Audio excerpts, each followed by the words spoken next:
And another bullet point is the power of knowing your prices.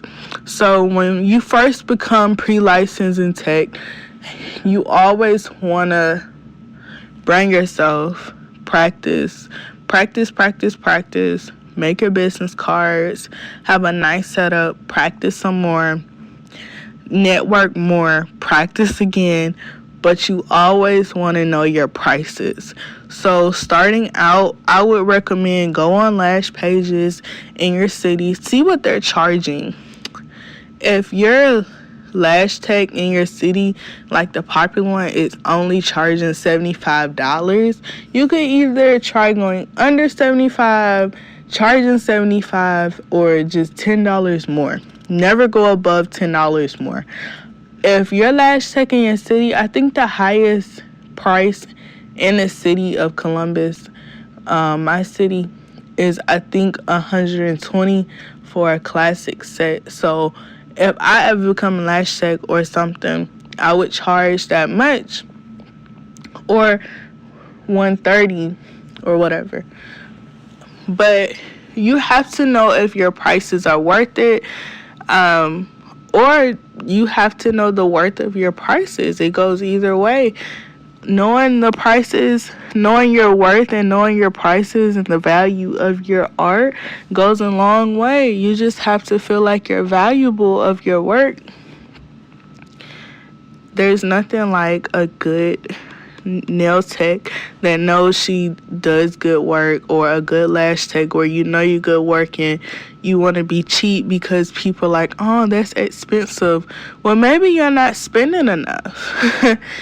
You know, don't call my work expensive when maybe you're not spending enough, because I'm spending a lot on inventory. I'm spending a lot on lash trays. I'm spending a lot on nail tips. Maybe you're not spending enough. Maybe you're not spending what I'm spending.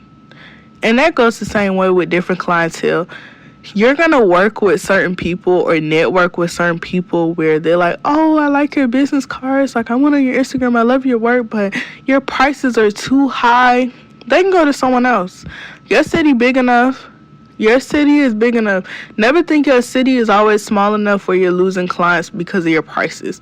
If anything, let the clients come to you that is willing to spend and fund your craft, and who likes your craft and genuinely feels as though like they could trust you and they really like your work. Never have a client, disrespect you saying like, oh, your prices are too high. Like, and take it with a grain of salt, because honestly, everyone's like that with my products. I kid you not. But I feel as though my skincare products are the same like Sephora. You guys rather spend $30 at Sephora than spend $20 with my brand. Like, that's crazy. But who cares? Make sure your prices equal your worth. Don't let no one discourage you.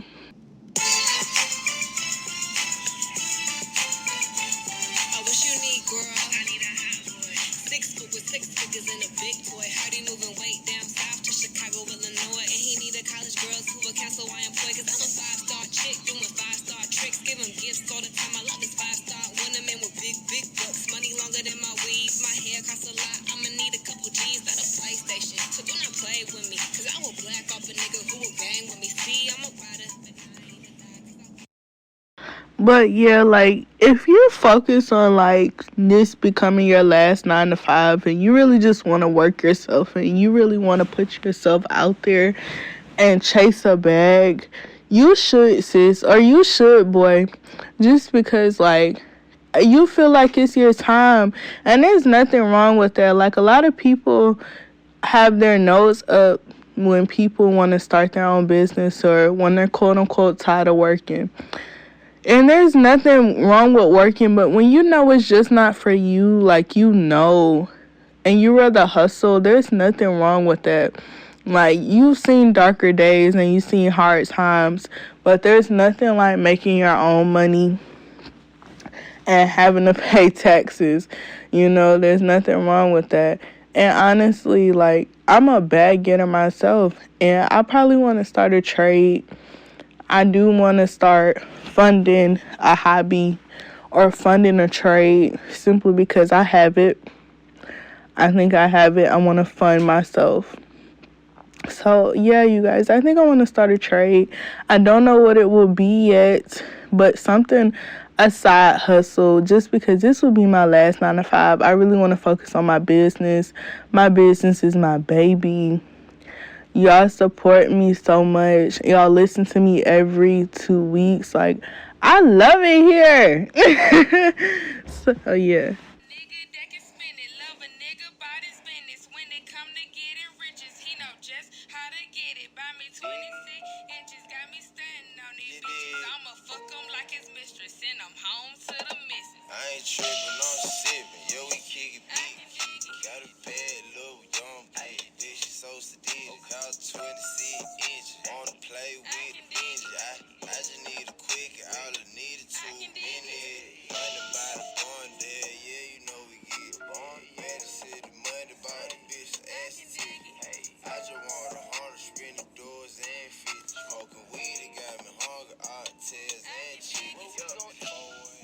But let's move into the girl talk portion where we answer juicy questions, and also you can ask me any question you want to talk about or any topic you want to talk about. Make sure you start emailing us if you want advice as well. I give good girl advice. I feel as though I am certified in girl advice.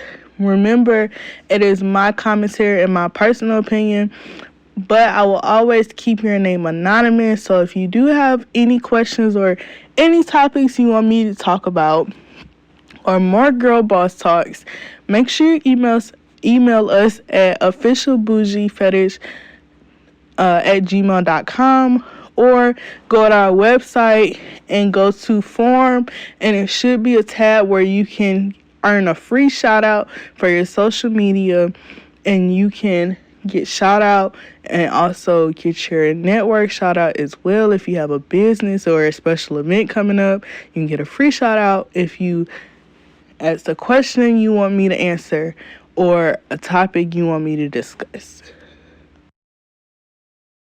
So now moving on to the girl talk portion. So shout out to Freaknik. First off, they're having an event in Columbus. It's gonna be dope. Shout out to them.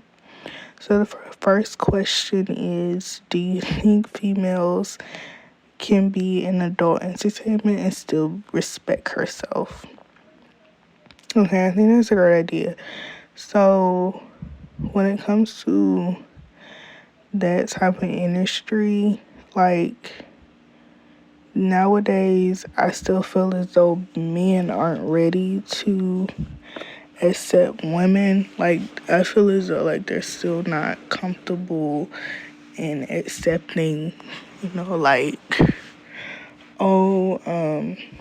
you do adult entertainment. But I mean, there's nothing wrong with that. At the end of the day, it's just, I feel as though most guys won't agree with it. But of course, they're still going to respect you. Now, if he's not respecting you, of course, he's not for you. And you shouldn't be dealing with him. That's my take on that. But I feel like society isn't ready for that. Now, there's some dudes that are.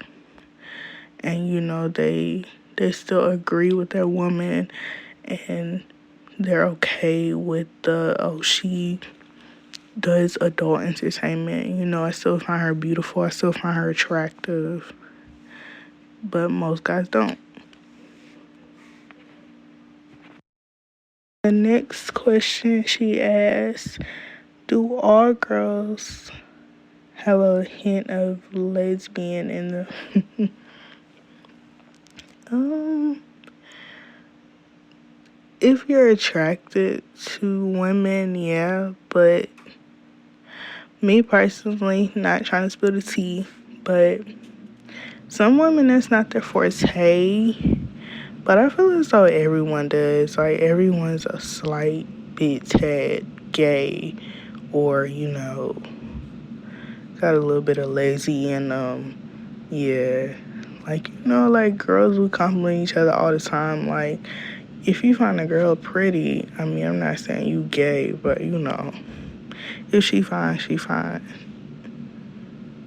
Okay, so it says, talk about your scariest moment. So my scariest moment would say my accident that I had. Like, I blacked out.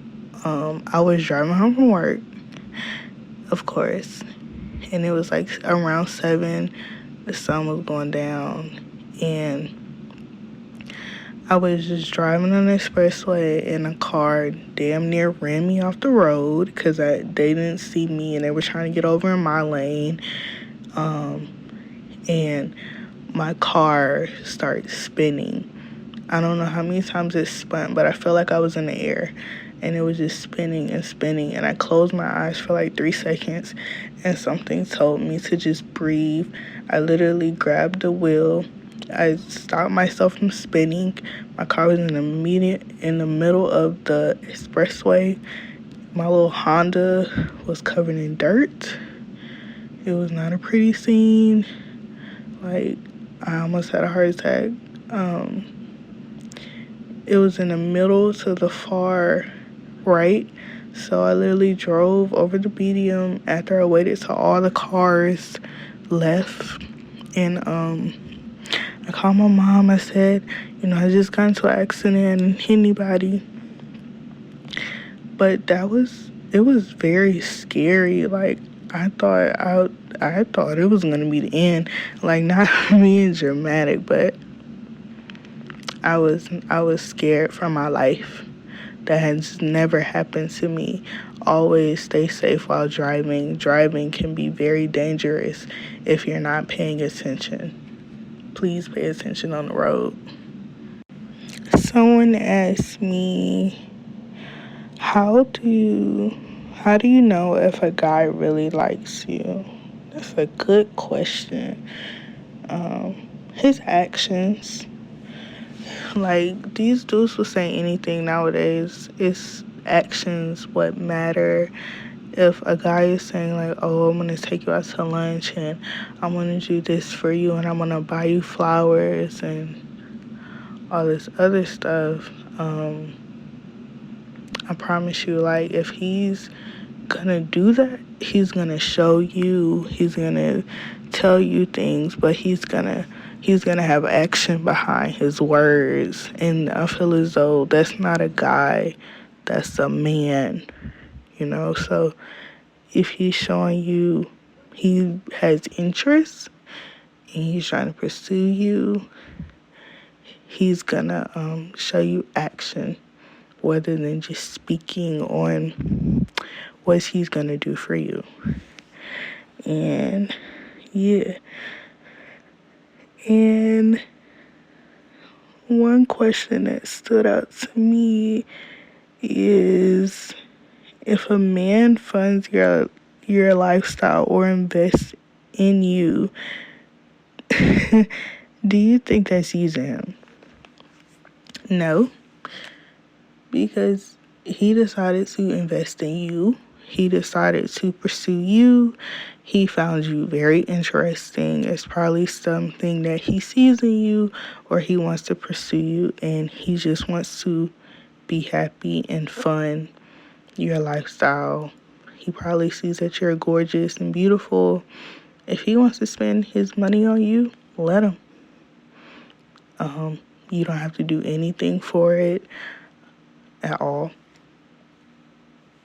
Let him fund your lifestyle. Like, I feel like there's nothing with using a man, because I'm pretty sure he asked you, or he's just funding you. He's sending you money. He's making sure you're happy. He's making sure you're straight. He's investing in you because you're giving him his time. And people that do this, remember that your time is very valuable. But no, that's not using. If he's funding you, he wants to pursue you. Now, if you just saying, like, give me this, and I